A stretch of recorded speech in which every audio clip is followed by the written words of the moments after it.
Congress party నాయకుల కార్యకర్తలకు వ్యతిరేకం కాదు. ఇవాళ కరీంనగర్ పార్లమెంట్ లో ఒక విచిత్రమైన పరిస్థితి ఉన్నది.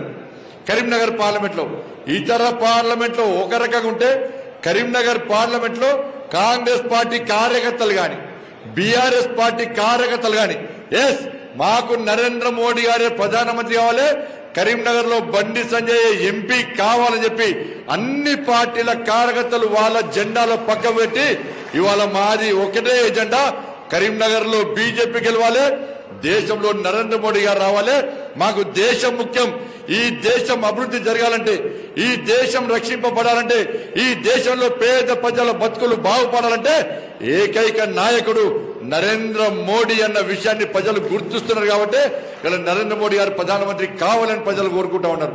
ఇలా క్యాపిటల్ లేని మ్యాచ్ ఇలా కాంగ్రెస్ పార్టీ ఆడుతున్నది. వాళ్ళకు ప్రధానమంత్రి అభ్యర్థి లేడు, ఈ దేశాన్ని రక్షించే నాయకుడు కాంగ్రెస్ పార్టీలో లేడు, ఈ దేశాన్ని అభివృద్ధి చేసే నాయకుడు కాంగ్రెస్ పార్టీలో లేడు, ఈ దేశంలో పేద ప్రజల గురించి ఆలోచించే నాయకుడు కాంగ్రెస్ పార్టీలో లేడు. కనుకనే వాళ్లకు ప్రధానమంత్రి అభ్యర్థి కరువైనటువంటి కాంగ్రెస్ పార్టీ ఈ దేశంలో అధికారంలోకి వస్తామని ఏ విధంగా చెప్తుందో తెలంగాణ రాష్ట్ర ప్రజలు అంచాలి, ఈ దేశ ప్రజలు అంచాలి, కరీంనగర్ పార్లమెంటు నియోజకవర్గ ప్రజలు అంచాలి.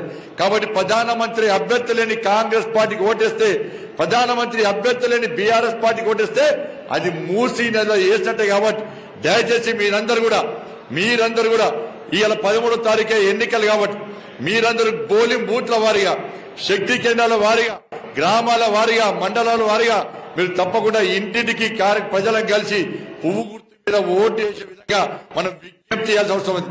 ఇప్పటికే ప్రతి ఇంటికి 3 సార్లు కలిసిన మనం ఇంకా 3 సార్లు కలవాల్సిన అవసరం ఉంది. కాబట్టి మీరందరూ మీ సొంత పనులు పక్కబెట్టి కేవలం 5-6 రోజులు ఇలా పార్టీ కోసం సమయం ఇవ్వండి. ఇలా 5 సంవత్సరానికి మీకు సేవ చేయడానికి నేను సిద్ధంగా ఉన్నా. ఏ రోజు కూడా నేను మీకు గెలిపించిన తర్వాత, కార్యకర్తలు కష్టపడి గెలిపించిన తర్వాత ఏ రోజు రెస్ట్ తీసుకోలే, ఏ రోజు వ్యాపారాలు చేసుకోలే, ఏ రోజు అక్రమ సంపాదన చేసుకోలే, నిరంతరం ప్రతిరోజు కొట్లాడాలి, ప్రతిరోజు కేసులే, ప్రతిరోజు పాదయాత్రతోని ఇలా పార్టీని ఇక్కడ పెంచే ప్రయత్నం చేసే తప్ప ఏ రోజు కాంగ్రెస్ పార్టీ బీఆర్ఎస్ పార్టీ అభ్యర్థుల లెక్క నేను అక్రమంగా సంపాదించుకునే ప్రయత్నం చేయలే, సంపాదించిన పైసలను కాపాడుకునే ప్రయత్నం వాళ్ళ లెక్క చేయలే.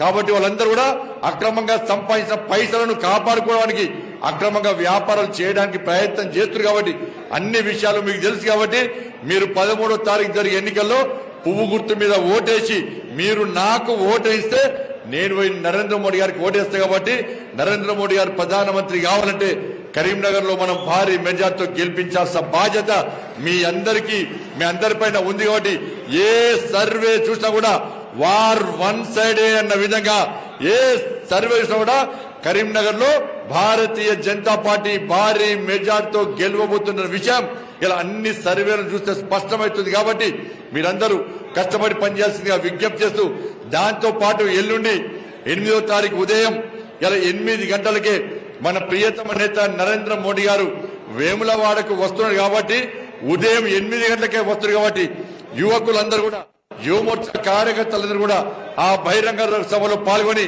మోడీ గారు పాల్గొనే బహిరంగ సభను విజయవంతం చేయాల్సిందిగా మీ అందరికీ విజ్ఞప్తి చేస్తూ, ఇంత పెద్ద ఎత్తున తరలి వచ్చి సోదరుడు అన్నమలే గారికి స్వాగతం పలకడానికి వచ్చిన మీ అందరూ కూడా హృదయపూర్వక ధన్యవాదాలు తెలియజేస్తూ ముగిస్తాను. భారత్ మాతాకి జై శ్రీరామ్.